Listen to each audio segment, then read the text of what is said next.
जल्द कीव जा सकते हैं जर्मनी, फ्रांस और इटली के लीडर्स। आप समझिए, G7 समिट से पहले जेलेंस्की से मुलाकात कर सकते हैं ये लीडर। यूक्रेन को ज्यादा हथियार देने पर फैसला हो सकता है। आप समझिए, यूरोपियन यूनियन, नेटो, इन दोनों में इन देशों का बहुत प्रभुत्व है। और अगर जर्मन चांसलर जा रहे हैं, फ्रेंच प्रेसिडेंट जा रहे हैं, इटालियन स्टेट हेड जा रहे हैं, तो इसका मतलब क्या है? शोल्ज ने कहा था कि सिर्फ फोटो खिंचवाने यूक्रेन नहीं जाएंगे। तो अगर वो अभी तक गए भी नहीं है, तो अगर, और बोरिस जॉनसन जा चुके हैं, तो अगर वो फोटो खिंचवाने नहीं जा रहे हैं तो किस लिए जा रहे हैं? क्या लेकर जाएंगे जो जेलेंस्की की मदद करेगा? कीव जाएंगे जर्मनी, फ्रांस और इटली के leader, German chancellor Olaf Scholz, French president Macron और इटली के पीएम मारियो ड्रैगी जल्द कीव जा सकते हैं। तीनों ही देशों के लीडर्स G7 समिट से पहले यूक्रेन जाकर जेलेंस्की से मुलाकात करना चाहते हैं।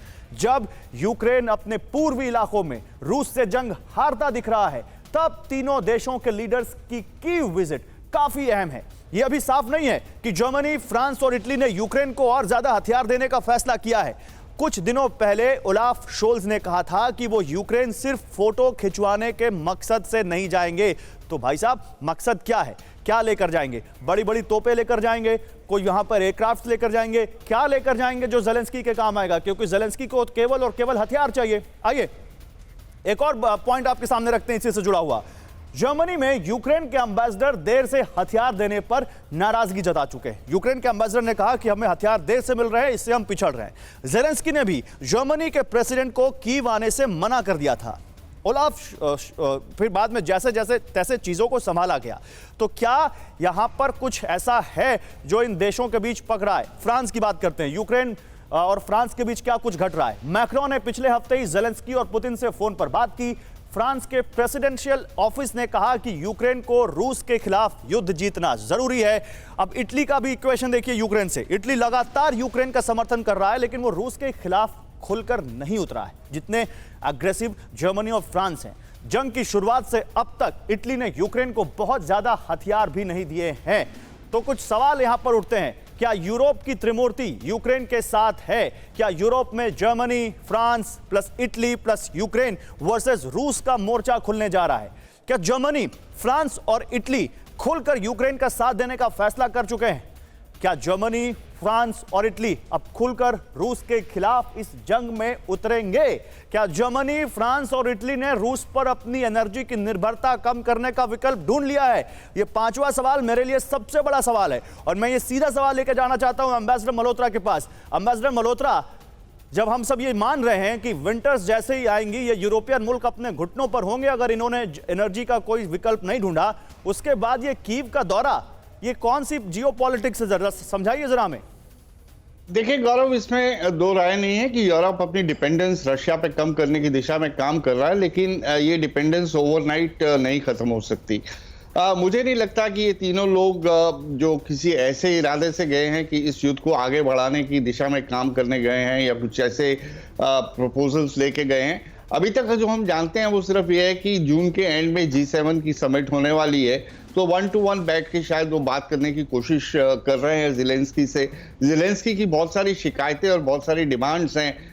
वेपन्स को लेके वो इतने खुश नहीं है। एक सवाल हम सब ये मानते हैं कि युद्ध रुकना चाहिए, हम सब ये मानते हैं कि दुनिया के इन सारे प्रभावशाली नेताओं को युद्ध रोकने में अपनी पहल करनी चाहिए। फिर इन नेताओं का ये दौरा क्या इस दिशा में आपको दिखता है या लगता है कि इससे युद्ध और पुतिन भड़केंगे? क्या लगता है आपको? नहीं, देखिए मुझे लगता है कि इफ यू लीव, इन लोगों पे छोड़ दिया जाए तो इनके जो अपने नेशनल इंटरेस्ट है वो यही चाहेंगे कि यूरोप में स्टेबिलिटी हो और ये युद्ध आगे नहीं बढ़े। लेकिन अफसोस की बात है कि अभी तक इनके बीच में कोई मीटिंग पॉइंट पे एग्रीमेंट नहीं हो रहा कि युद्ध का रोकने का मतलब ये है कि कहीं ना कहीं सहमति दोनों तरफ से होनी चाहिए। एक तरफ अगर आप ये कहेंगे कि ये युद्ध तब तक चलता रहेगा और हम उसे तब तक सपोर्ट करते रहेंगे जब तक यूक्रेन जो है रशिया को हरा नहीं देता, क्योंकि रशिया का जीतना भी एक बहुत बड़ा सिग्नल हो जाता है यूरोप और अमेरिका के लिए। और रशिया ये कहता रहेगा कि नहीं, जब तक मेरा मकसद पूरा नहीं हो जाता, तो जब तक कोई मीटिंग पॉइंट नहीं आता, तो हो सकता है इसमें एक रिवर्स साइकोलॉजी यूज करता हूं मैं। जनरल बख्शी को लाता हूं। जनरल बख्शी, ओलाफ शोल्ज और मैक्रोन, इन दोनों को हम जानते हैं जिन्होंने वाकई सीरियस यहां पर कुछ एफर्ट्स किए हैं इस वॉर को रोकने के लिए, घंटों पुतिन से बात की है और ये अब कीव भी जा सकते हैं, ऐसी खबर है। तो क्या ये माने कि वाकई, क्योंकि यूरोपियन कंट्रीज का सबसे ज्यादा अगर यहां पर कोई हिस्सा दांव पर लगा है और सबसे ज्यादा दिक्कतें किसी को आ सकती हैं इस वॉर के और लंबे खिंचने से, तो वो ये यूरोपियन कंट्रीज हैं।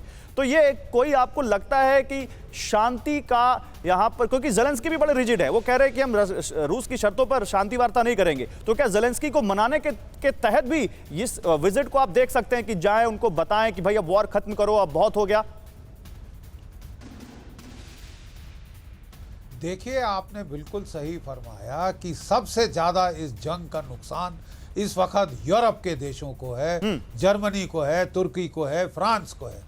और तभी वो लोग बड़ी देर से लगे हुए हैं कि कॉन्फ्लिक्ट की कोई एंड स्टेट, कोई टर्मिनेशन की स्ट्रैटेजी, कोई कुछ होना चाहिए, नहीं तो ये तो एंडलेस चले जा रहा है। अमेरिकन्स को बड़ा मजा आ रहा है, उन्होंने अपना एक भी सैनिक नहीं लगाया। They are prepared to fight Russia to the last Ukrainian. जब तक आखिरी यूक्रेनियन मर नहीं जाता, उनको तो लुत्फ ले रहे हैं वहां से बाहर से लड़ा के। लेकिन साहब, अब ये लुत्फ महंगा पड़ रहा है। देखिए, आपने बिल्कुल सही कहा कि जो गैस की डिपेंडेंस है वो कोई 40% गैस उनकी रूस से आ रही है, कोई 16% उनका ऑयल रूस से आ रहा है। वर्ल्ड का सबसे बड़ा नेचुरल गैस प्रोड्यूसर है रूस। अभी तक कोई इन यूरोपियन कंट्रीज के पास विकल्प नहीं है, ना अमेरिका, ना नॉर्वे, कोई नहीं भरपाई कर पाएगा। प्लीज अपनी बात पूरी करिए सर, एक खबर मैं दिखाना चाहता हूं, अगर आप मुझे दें, पूरी करिए। Thank you. मैं सिर्फ कहना ये चाह रहा था कि देखिए, अगर आपको रशिया पे नेचुरल गैस डिपेंडेंस खत्म करनी है तो नया इंफ्रास्ट्रक्चर बनाने पड़ेगा जो 4 से 5 साल लेगा। तब तक क्या करेंगे साहब? आपकी हीटिंग का क्या होगा? आपकी जो एल्यूमिनियम इंडस्ट्री, कॉपर इंडस्ट्री, वो सब नेचुरल गैस पे काम कर रही है। Power generation station natural gas पे काम कर रहे हैं। बहुत नुकसान होगा। इनफैक्ट सर, इनमें भी सबसे बड़ा स्टेक होल्डर है और सबसे ज्यादा जो रिसीविंग एंड पर देश खड़ा है वो है जर्मनी। फूड इन्फ्लेशन हो रही है। अड़ी सोमवार से शुक्रवार शाम 6 बजे सिर्फ TV9 भारतवर्ष पर।